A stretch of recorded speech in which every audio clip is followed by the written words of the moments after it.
Hey everyone, welcome to my channel. If you enjoy these videos, don't forget to subscribe. I share content that's easy to follow and worth your time. Let's get started. Resetting your VTech baby monitor can fix many common connection issues. Sometimes the screen freezes or the signal drops.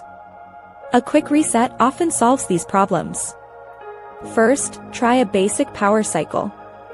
Unplug both the parent unit and the baby unit from the wall. Remove the battery from the parent unit if possible. Wait for about 60 seconds. Plug everything back in and turn them on. If that does not work, look for the reset button. Most VTech parent units have a small hole on the back or side. You will need a paperclip or a pin for this. Gently push the pin into the hole for a few seconds. The unit should restart automatically. To reset the camera, find the pair button on the bottom or back. Press and hold this button until the light flashes.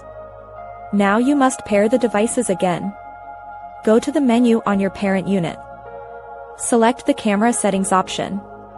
Choose the option to add a new camera. Follow the on-screen prompts to sync the two devices. Make sure the units are close together during this process. This ensures a strong signal for the initial setup. If your monitor still has issues, check the user manual for your specific model. Some older models have slightly different button layouts. However, these steps work for most modern VTech systems. Keeping your firmware updated also helps prevent future glitches. Now your monitor should be working perfectly again. Your baby is safe and sound. You can now monitor your little one without any more technical interruptions or signal issues. This helps ensure your peace of mind.